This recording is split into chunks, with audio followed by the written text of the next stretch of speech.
After the defeat of Mayadyutam, the Pandavas ended their exile in the forest. Lord Krishna's mission to reconcile the Kaurava Pandavas failed. War was inevitable as Duryodhan insisted that he would not give the Pandavas even the tip of a needle of land. The Kaurava Pandavas initiated their efforts for military mobilization before the battle. Krishna said that he would stand alone with the Pandavas. Balram prepared for pilgrimages as if he was not going to reach any side. Kritavarma and other Yadu persons joined the Kaurava side. Dharmaraja, who was encamped at Upaplavya, invited Madra Sarendra, the uncle of Nakula Sahadeva, to participate in the war on their side. On receiving the message from Dharmaraja, Shalya left for Upaplavya with his forces. If Amita turns the mighty Shalya to their side, the war will be easily won. Shakuni advises Duryodhan to subjugate Shalya, who loves flattery, with courtesy. Duryodhan, who came to know through the news that Shalya had left Madradesa towards Upashvaya, deployed his forces and servants along the way. Wherever Shalya and his entourage pitched their tents on the inaccessible forest path, Duryodhan's servants went and treated them with hospitality. There was no shortage of food for Shalya and his entourage, with delicious dishes in the forest where there was nothing but herbs. As Duryodhan's staff found out about Shalya's preferences and treated him with more courtesy, the trip to Upaplavya, which was a waste of hard work, turned into a fun trip for Shalya and his entourage. Shalya thought that Dharmaraja's servants was doing him all the good manners he was getting with lavish feasts at every turn.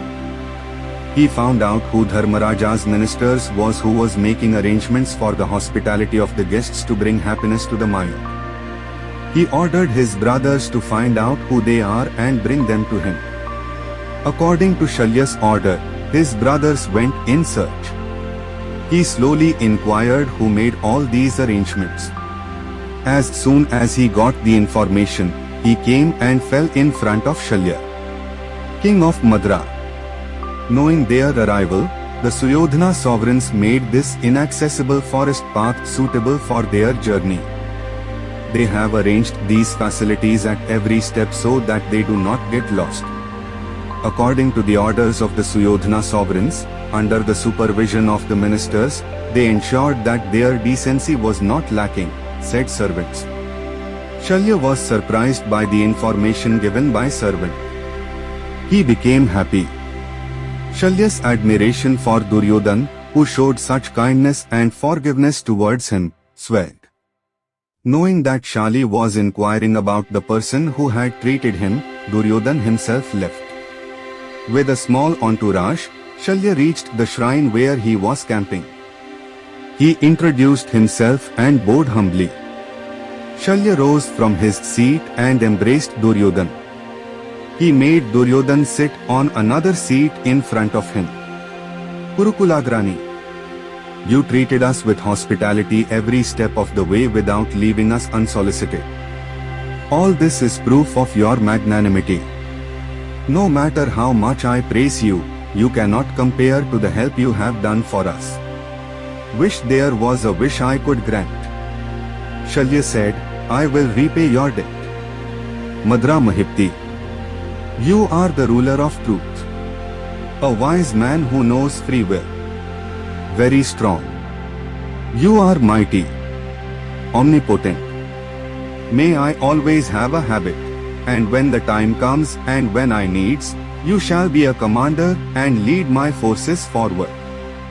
This is my wish. Both Pandavas and Kauravas are equal to you. Duryodhan humbly begged Shalya to be with a powerful person like you. Of course I will fulfill your wish. You calmly go back to Hastina. I will meet Dharmaraja in Upaplavya and come with my forces to reach you. Shalya promised that I will fight by your side in the war. Satisfied with his purpose accomplished, Duryodhan returned to Hastina with his entourage. Please subscribe and comment.